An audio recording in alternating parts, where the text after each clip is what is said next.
Special immigrant juvenile status is a classification available to unmarried, undocumented immigrants who are under the age of 21, and the age in Pennsylvania is 18, who have been abused, neglected, or abandoned by one or both parents.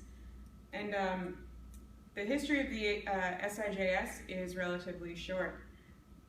In 2009, USIS issued policy guidance discussing statutory changes to the SIJS program made by the Traffic Victims Prevention Rehabilitation Act. And so initially these were just guidelines of how to treat juvenile immigrants when they were found in the United States.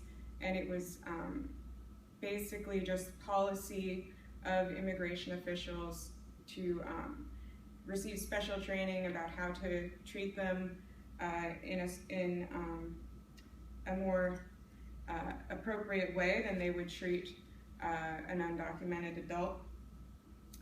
And in addition, the TVPRA in 2008 allowed these vulnerable juveniles to become eligible for placement in the Unaccompanied Refugee Minor Program of the Office of Refugee Resettlement.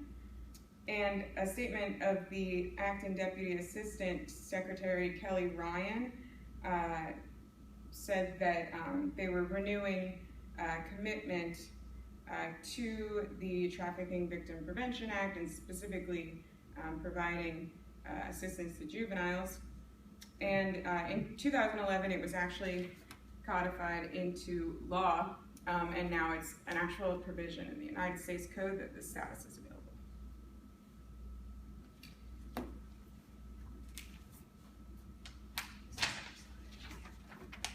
So the Office of Refugee Resettlement, or the ORR, is an office that has many different functions, but mainly they oversee and they house the children that are here in the United States until they can find a guardian to release the children to in the United States. They also conduct monitoring and inspections. They also put children in touch with pro bono legal services to help them obtain SIJS. And it's important to note that they maintain a wall of confidentiality with ICE, so ORR does not share information with ICE pertaining to status or anything like that. We actually have an office in Bethlehem, Pennsylvania, and they, again, don't share any information with ICE about status. So who can apply for SIJS is probably one of the most important questions. First, you have to be under the age of 21 by federal statute, 18 in Pennsylvania. You also have to be unmarried, and you have to be declared dependent or have a custody order from a state family court. Also, it has to be shown that reunification with one or both parents is not possible due to abuse, neglect, or abandonment, and it's not in the child's best interest to return to the country that they fled from, because the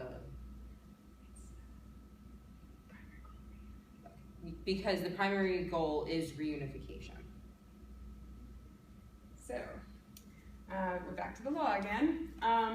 So under the statute, this is the exact statute, the government has discretion about whether to grant SIJS status, and it's one of the several privileged types of aliens living in the United States.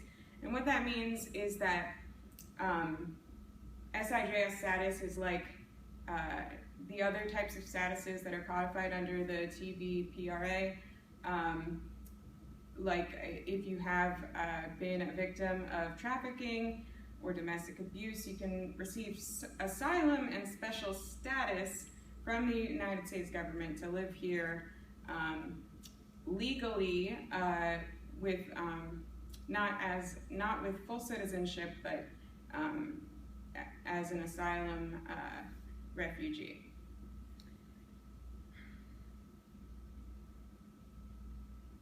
So this is the text of the statute. Looks kind of overwhelming at first, so we've underlined some important points of the statute, and in the following slides we will discuss those points. So there's two processes that are happening simultaneously when someone is applying for SIJS. There's a process that's happening in immigration court and a process in state family court. So the process in immigration court is usually a removal proceeding or a deportation proceeding where the government is attempting to deport the child back to the country in which they arrived. So what you can do to kind of slow that down while you're working on the family court aspect is the judges were usually pretty good about granting continuances depending on where you are. If they understand that you're applying for SIJS, they'll agree to keep continuing the removal proceedings. And another option is to ask for administrative closure or prosecutorial discretion. So you would talk to an attorney at ICE and ask them if they would consider closing the case. It's not entirely closed, it's more so just kind of stopped and housed in a warehouse. Some of the ICE attorneys will require you to do fingerprints or something like that. It really is, again, prosecutorial discretion, so it's up to the attorney what they're willing to do and whether they're even willing to consider administrative closure.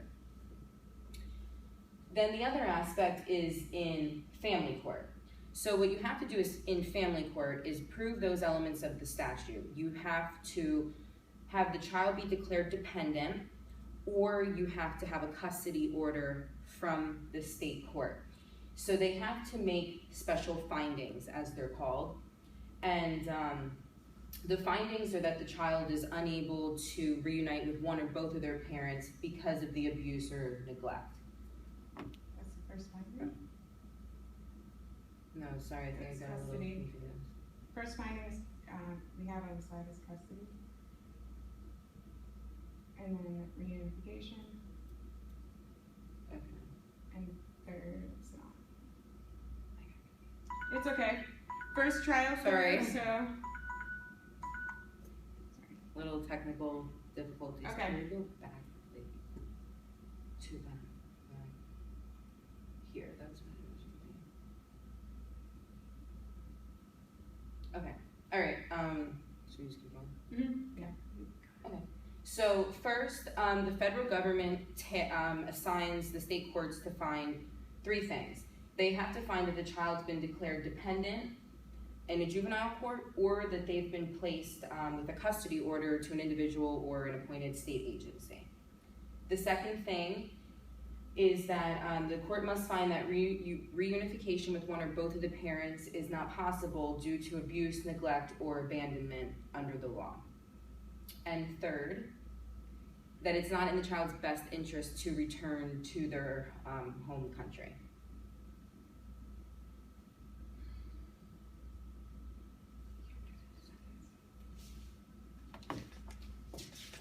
So our next slide is about what does dependency mean, and how do you obtain so-called dependency in state court? Yep, so dependency, remember the child can be declared either dependent or a custody order. So this is the first part of that, the dependency. And this is a nice little dependency petition. So this is actually taken from a dependency petition in Montgomery County. There are 10 findings that must be found. Not all of them must be found, but for a child to be declared dependent. Some of them are without proper care or control, adoption, if they've been abandoned, they're without a guardian. And then there's some other parts about if a child is delinquent, which we're not really going to get into here, but if they maybe are not going to school, or if they've been adjudicated dependent in a juvenile court or something like that before. So that's the criteria that you can use to satisfy the dependency aspect. You also have another option, which is custody. So until recently, the normal procedure in Montgomery County was a stipulated custody agreement, meaning that the parties would stipulate or agree to the custody. So for instance, if a child is looking to be placed with his mother, and is arguing that his father abandoned him in his home country, both parties would stipulate that, yes, the father abandoned him, and then there would be an agreement simply for the judge to more so sign. More recently, though, things have changed, and it's kind of up in the air as to where they are now, but judges are now preferring to have custody hearings. So, when you have a custody hearing, you have to present the evidence in order for the judge to make that finding. It's a little bit of a longer process than just the stipulated custody agreement. Okay, so the statute says that a child, to qualify for SIJS status, they need to be abused, neglected, or abandoned by one or both parents. So there is a thing called one-parent SIJS, and that would be the parent's inability to protect the child from the other parent. So that would be the reason why the child cannot return, is because the other parent is abusive and the one parent cannot protect the child. And you would frame this in front of a judge in terms of what's in the best interest of the child, that it's to stay in the United States. So types of things you might say to the judge at the hearing would be that the client lacks fit parental character in the home country because one of the parents abandoned him or her, and this is a necessary step in order to obtain the court's protection of the child. So without establishing custody officially, then the child's at risk of being deported. So you have to convince the judge that one or both parents abused or neglected the child or abandoned the child to prevent the deportation.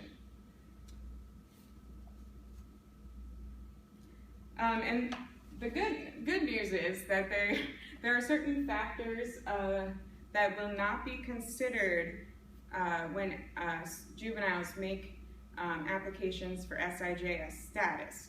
So while some of these aspects of a immigrant's past might prevent them from obtaining citizenship altogether, or really damage their reputation in the eyes of the judge, such as having a charge, say you were publicly intoxicated, or you worked without authorization and the government found out. If you entered illegally and were detained, if you made misrepresentations about your identity, if you were found as a stowaway or smuggler of drugs, then that would obviously work against you if you tried to apply for citizenship or some other type of protected status. If you entered without proper documentation, or if you were just unlawfully present.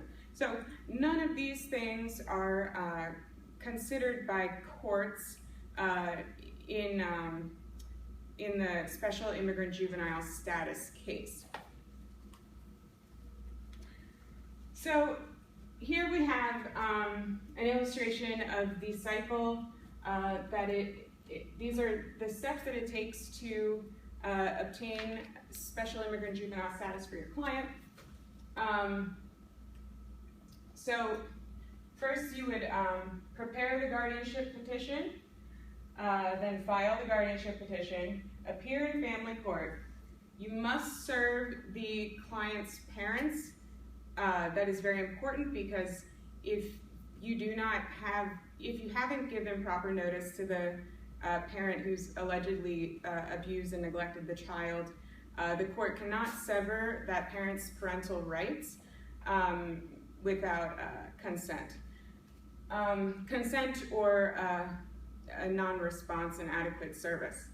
So, serve client parents or present notarized consent, draft a motion for special findings order, return to court for fact-finding and formal guardianship appointment, and hopefully the court, if the court finds your case persuasive, then they will grant the findings. And then you go, as part of the dual process, back to USIS and proceed to the filing of the SIJS application. So, a finalized packet, as you can see, has a lot of paperwork. It takes a lot of time and a lot of thought that's put into it. So just to highlight some of this here, the I-360 is the actual SIJS application. Also usually included is an I-485, which is an application to register permanent residency. Also included is going to be a G328, 325A, which is biographic information. Also 912 is a fee waiver, and 601 is waiver for the grounds of inadmissibility that Lindsey just talked about. And then 765 is a work authorization. You also need birth certificate, the court order from family court that we talked about. So there's definitely a lot of things that you need to gather for a completed, finalized SIJS packet. I think we should skip this for time purposes. Okay. I think we're going to skip that slide for time purposes. And we have some hypos then for everybody to participate in. Yeah, so we thought that we'd make this like a real law school class and try to have some dialogue about a couple hypos. So here we have Dora, and she was discovered by the Explora State Police. She's 15 years old. She's from Colombia. She was working without authorization or documentation as a waitress in Explora, and her boss reported her for providing a fake ID for her paychecks and a fake social security number. So Dora comes to the Farm Worker Legal Aid Clinic, and she asks, she tells you that she came with her 22-year-old brother, and she wants to stay here with him. They love it here. And you ask about her parents, who both live quiet lives in Explora, and you need to advise your client. So, can Explora obtain SIJS status? How do you advise your client? And what ethical issues can you identify? And an astute student would definitely recognize that if the parents live quiet lives in Explora, it's not clear if she has been abused, neglected, or abandoned, or that reunification with one or both parents would not be possible. So how do you advise your client? Well, that's a tricky question. Does she have other options? Can she perhaps go to university or return? I mean, I would defer to other students to really see what other options she might have. And in terms of ethical issues, there would be an issue if you misrepresented to the court that her parents had abandoned her. And so the second hypo, we'll go over very quickly, time permitting. A ship captain finds little Giuseppe aboard the Titanic. He looks poorly nourished, dirty, and he doesn't speak a word of English. You are in-boat counsel for the Titanic, and typically captured stowaways get sent to prison to do hard labor. When the Titanic arrives at Pearl Harbor, how should you advise the captain to deal with Giuseppe? So if the students remember at the beginning of the presentation, we talked about the Office of Refugees